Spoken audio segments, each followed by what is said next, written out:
Hello, Internet. It is Adam Malik Aaron, and welcome back to the channel. This is a different type of video. In fact, I haven't made a video like this since 2019, but I went to GameStop to do some Black Friday shopping, and I came out with 6 games, 3 for the Switch, 3 for my Xbox One. Nothing PlayStation because I don't have a PS5, and I probably won't get one for another few years, which saddens me greatly. But I made the most out of the situation and I got 6 games out of it. So I just wanted to show you what those games are. Now, out of these 6, 2 of them are super old. And I mainly bought them because they were cheap. So there's that. The rest came out last month. So they're super recent. So yeah. So let's get started. First up for the Switch, Mario Rabbids Kingdom Battle. As you can see, well, it's pretty obvious why I bought it. I mean, look at that price, $13.99. How can I say no to that? Especially for a Switch game, because a lot of these Switch games are still rather pricey, even if they came out years and years ago. And this was one of the first Switch games for the console. I think one of the bigger ones for the console. So I just kind of just waited and waited and waited, and then I saw the price and I was like, sure, why not? Now, I thought the premise of this game was a little strange. Having Mario mixed in with Rabbids was a little odd. But I heard it was good, and I know it's getting a sequel, I think next year. So I was like, sure, why not? I'll buy it. And I did. So I got that. Next up, another old game. Mario and Sonic at the Olympic Games Tokyo 2020. Like last year when I went shopping, I thought about getting this game, but I was like, nah, I don't feel like it. I'm gonna buy Marvel's Avengers instead. That was probably one of the worst purchasing decisions I've ever made as a gamer. I felt like some serious buyer's remorse when I bought Avengers instead of this.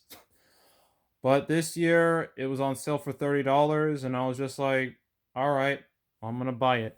And the thing is, this game is actually to date now because Tokyo 2020 actually happened. If I bought this last year, it would have been super awkward because the Olympic Games were like postponed. But now that they actually happened, this game isn't so weird anymore. And also, I've played the first 3 Mario and Sonic Olympic games on the channel before. If you want to check those out. And so I saw this one for the Switch, and I was like, you know what? Sure, why not? So yeah, I bought that too. So those are the 2 old ones. Now to the new shit. The last Switch game I got. Metroid Dread. I got this full priced, but I didn't care because I wanted to buy it anyway. Now, I don't have much experience with Metroid. The most experience I have was Metroid Other M, which was not a good call on my part. And I actually played that game on the channel. Did not have a good time. So I'm hoping this is much, much, much, much, much better than it. And I've heard it is good. And I don't have too many first party games for the Switch. Well, actually, nearly all my collection is first party games, but I only have like 6, not including the ones I bought today. And one of those games is like a 3-way. It was the Super Mario 3D All Stars compilation. So yeah, I need to get more first party Switch games. And I was like, I saw this and I was like, sure, why not? So yeah, I'm interested in playing this, from the perspective of a non-Metroid fan.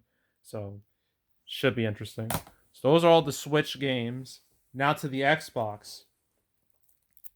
Far Cry 6. Yes, I got this one mainly because it was one of the bigger games that came out this year. And, I never really played any Far Cry games. In fact, the only one I really have is Far Cry Primal, and that's a spin-off. Like, I don't have, like, the main games. I always wanted to play 3, And then there's 4 and 5, which I was interested in playing, but I just never got. So I was like, I gotta get a Far Cry game at some point. And so this was like on sale for like $35, and I was like, sure. I mean, might as well. I've heard good things about this, and yeah, I just needed some big games, and this seemed like it fit the mold. So yeah, I'm interested in playing this. Hopefully, it lives up to my expectations. Hopefully, it's as good as people say. So that's Far Cry 6. Next, Guardians of the Galaxy. Yep.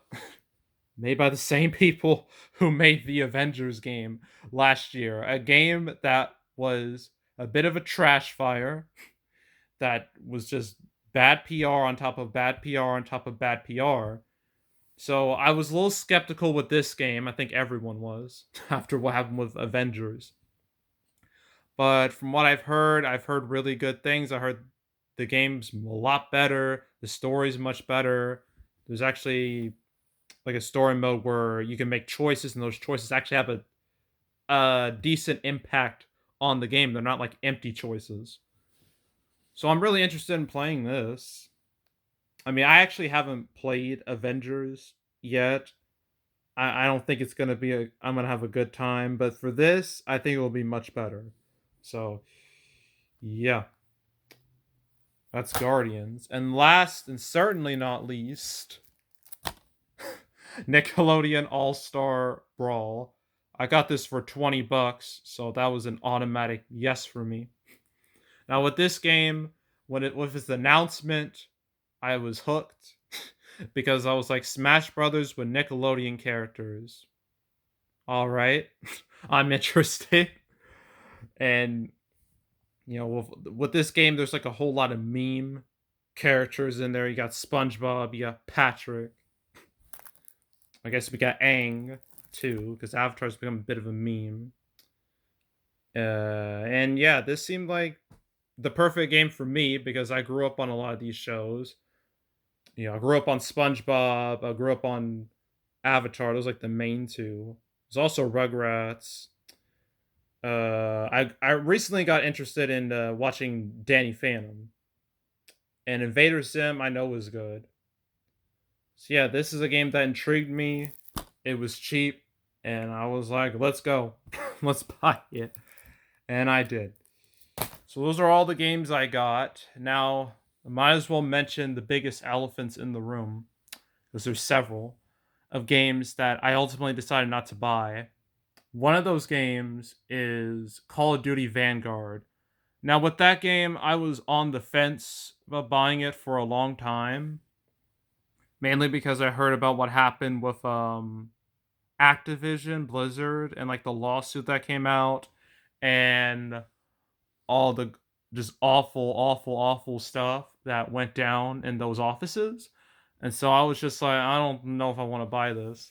But then the straw that broke the camel's back for me was when I found out that Bobby Kotick, the main guy behind Activision Blizzard, not only did he know about all this, but he lied to like the board of directors about these things. And then the board of directors were just like, yes, we need Bobby Kotick. And that, for me, I was just like, nope, nope, not buying it.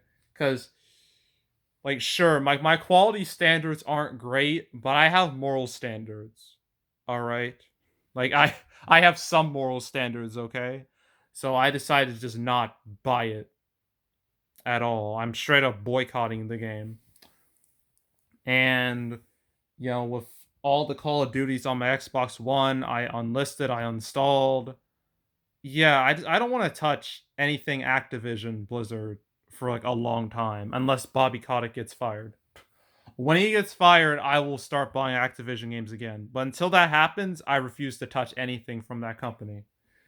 So yeah, that's why I didn't buy Call of Duty Vanguard. Another game I didn't get was Battlefield 2042 for two reasons. One, I'm not interested in Battlefield. And two, I heard the game was very bad. Very, very bad. Its Metacritic score is just abysmal. So I skipped that entirely. And then another elephant, GTA Definitive Edition, like, ah, like I would ever go near that dumpster fire. Like I'm gonna pay money for somewhat crappier versions of games that came out nearly 20 years ago. Why would I do that? That's a stupid idea. And I lucked out by keeping the PS2 originals. I still have them and I will play them because they'll be a lot better than buying these garbage definitive versions. So, yeah, I skipped that too. But there's one game that of all these six that I really wanted to buy, but I couldn't because of its release date, and that was Halo Infinite. That game looks really good. I'm actually excited about that, but that doesn't come out till like the 8th of December. So I think it's the 8th. I forgot the exact date, but it doesn't come out till December. So I'm planning on pre-ordering it via Amazon and having it sent here to my house the day of. Like what I did with Cyberpunk. Hopefully I don't have the same issues with Halo Infinite as I did with Cyberpunk. That's what I'm hoping for. But yeah, yeah, I'm interested. I'm definitely interested in buying that. But yeah, but here are all the games that I bought.